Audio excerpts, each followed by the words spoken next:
السلام عليكم ورحمة الله وبركاته. ازيكم حبايبي، عاملين ايه؟ اللهم صل وسلم وبارك على سيدنا محمد وعلى اله وصحبه وسلم.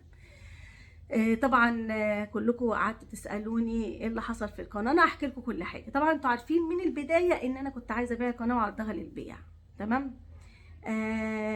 ناس كتير كلمتني وحبت تشتري القناة. طبعا في اللي عنده ظروف واللي يسمع السعر ويبقى مجرد بس عنده تطفل، عايز يعرف في السعر كام وكده.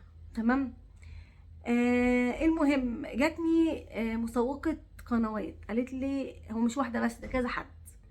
قالت لي لو سمحتي صوري لي مش عارفة ايه، عايزين يعرفوا تكسب كام، عايزين يعرفوا حاجات كتيرة قوي في القناة وصور لهم. مش عارفة، انا كنت برفض بصراحة.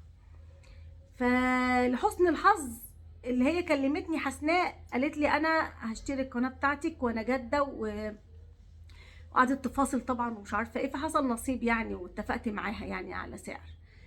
ف بعدين قالت لي شيلي رقمك من على لمحه. قلت لها طب اشيله ليه؟ مش لما الاول تبعتي لي الفلوس ونظبط مع بعض الدنيا؟ قالت لي طب بس شيليه. المهم شيلته من على لمحه. جت بعد ما اتفقت معاها على سعر، راحت طبعا غيرت السعر. وانا طبعا ما بحبش، انا ايه، انا دغري وكلمتي واحده يعني، 1+1=2. المهم جت بعد كده، راحت بعدها بفتره قالت لي لا خلاص انا موافقه وكده يعني. طبعا انا ولا شلت صوره ولا شلت اسم ولا اي حاجه. انا قلت زي الدور اللي فات يعني مش هتبقى صادقه. المهم بعد ما بعتت لي الفلوس، رحت انا طبعا اديتها ايه الباسورد والايميل من باب الثقه يعني عشان تبقى مطمنه. انا ابني ما كانش موجود كمان في البيت، كان بيجي على اخر النهار، ما لحقش اصلا يعمل اي حاجه، لا يشيل صوره ولا يغير اسم ولا يشيل حتى رقمي من على لمحه. صليتوا على الحبيب عليه الصلاه والسلام. المهم بعد كده اديتها انا ايه الباسورد، لقيتها نوبه واحده عماله تسحب في القناه تسحب في القناه. واحنا طبعا دوسوا على كذا اعملوا كذا. احنا يعني طبعا هي دفعت فلوس يعني، انا ما اقدرش طبعا اجادلها في دي، بس طبعا هي معاها اقول لها اعملي كذا. ده من يعني من جوايا انا قلت ده يعني هقول لها شيلي كذا غيري كذا، لانها تعتبر من مصر عندنا، هي من بلد ارياف. بس انا ما عرفتش بقى اللي حصل بقى، احكي لكم. المهم قالت لي هي بصراحه ربنا، قالت لي غيري الصوره. ده الكلام ده قبل ما يحصل ان هي تاخد الباسورد والايميل. قلت لها انا ابني بيجي اخر النهار يا حسناء. قالت لي تمام.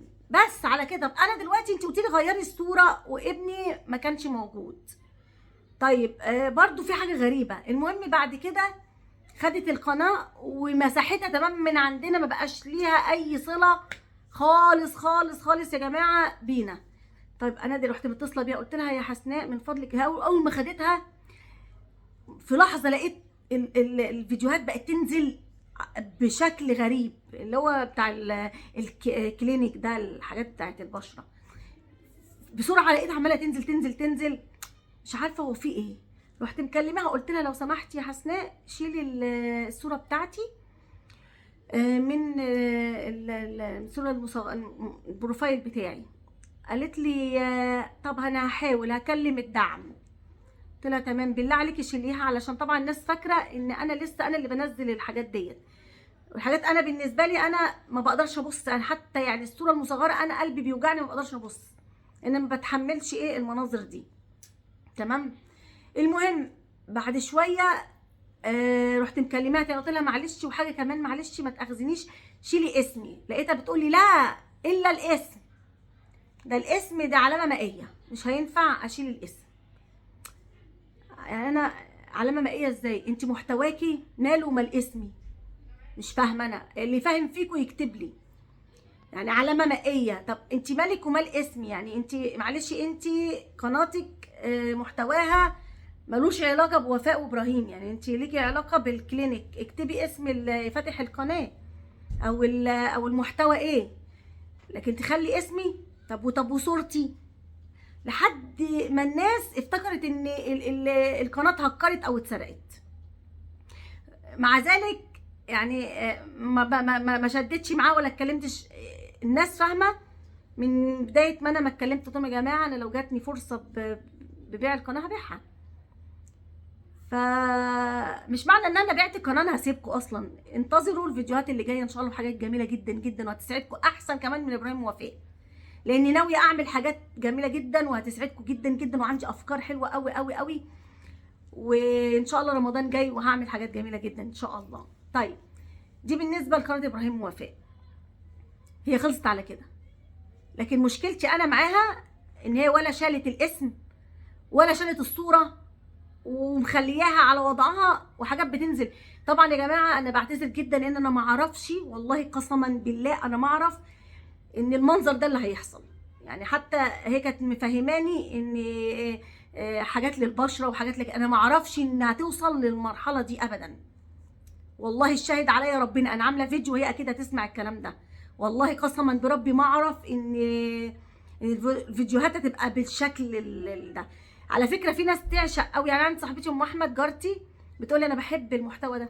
يعني في ناس، وبرده في ممثله اتكلمت انا بحب اشوف الحاجات ديت، يعني في هنا الزاهد بتحب تتفرج على البشره وهي فيها كذا وبيعصروا حاجات، يعني الحاجات اللي هي كده دي.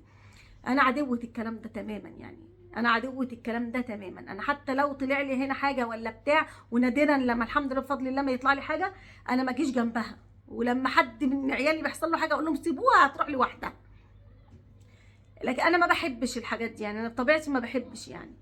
فده اللي حصل طبعا في قناه ابراهيم ووفاء، وما تاخذونيش وانا غصب عني، والله ما لحقتش حتى اقول لكم. يعني انا ما لحقتش اقول لكم.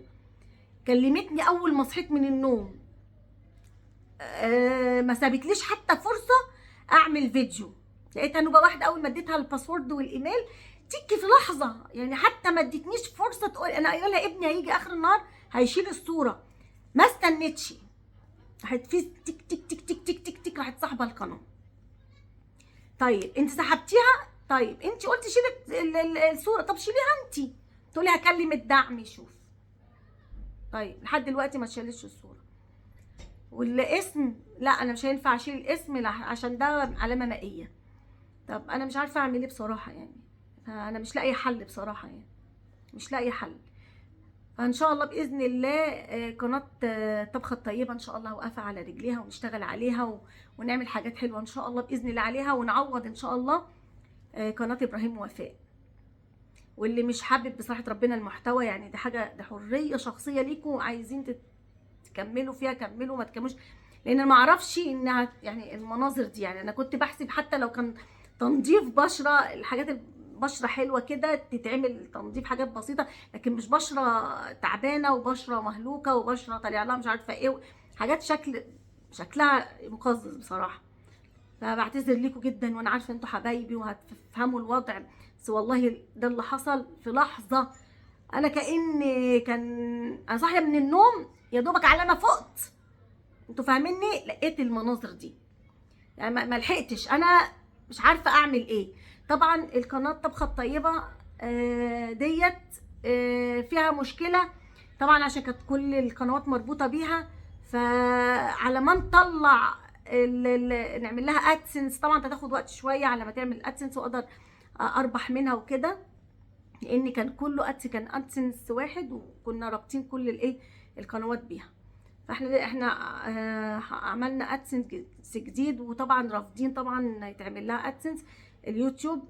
فاحنا مدينهم فرصه، يعني هم اللي ادونا فرصه شهر على ما يحصل عمليه مراجعه او حاجه، عشان نبتدي نقدم على ادسنس جديد. بس فانتظروا، هنعمل حاجات جميله جدا، واي اقتراح انتوا هتقترحوه علينا وهيجي عليه لايكات كتيره هنعمله. اي حاجه انتوا عايزيننا نعملها، لما حد يكتب حاجه ويجي عليها لايكات كتيره ان شاء الله باذن الله نعرف ان عدد كبير نفسه في الحاجه ديت، او لو انتوا كتبتوا كلكم نفس الحاجه هعملها ان شاء الله. وهعمل لكم ان شاء الله الطبخات كلها كلها كلها بتاعه الدايت باذن الله. الحاجات اللي انا باكلها والحاجات اللي انتوا كنتوا سالتوني عنها هعملها كلها ان شاء الله باذن الله، ونعمل مع بعضنا دايت. اللي قادر يعمل اللي عنده استطاعه يعمل ان شاء الله. رمضان جاي علينا طبعا، مش هنضيع برده الفرصه دي. 30 يوم صيام برضه هناكل حاجات صحيه وحاجات طبعا تفيدنا. وهقول لكم كان في اي حاجه جديده الدكتور قالت لي عليها طبعا هقول لكم، وانا لو عندي اي معلومه ان شاء الله هقول لكم عليها. وطبخات غير الدايت ان شاء الله، طبعا مش الناس طبعا هياكلوا كلهم دايت، نعمل طبخات جديده ان شاء الله باذن الله، حاجات جديده لاولادنا، وهنعمل فلوجات جميله، وهنعمل تنظيف، وهنعمل حاجات جميله جدا في قلب البيت ان شاء الله. واي تغيير هنزله ان شاء الله على القناه، وان شاء الله هتعجبكم باذن الله، باذن الله التغيير الجديد اللي هيتعمل ان شاء الله. بس عشان ما اطولش عليكم، اكتبوا لي في الكومنتات. طبعا احنا هننتظر لغايه ما الادسنس يخلص، وممكن انزل لكم برده فيديوهات بسيطه كده، طبعا مش هتربح منها نهائي، بس لعيونكم انتوا، عشان خاطر انتوا ما تنسوش الوضع اللي يعني ما تنسوش وفاء. انا عارفه ان انا مش هتنسي، عشان انتوا حبايب بحبكم جدا في الله. اهم حاجه تصلوا على الحبيب عليه الصلاه والسلام، وانتظروا الجديد باذن الله. بحبكم في الله، والسلام عليكم ورحمه الله وبركاته.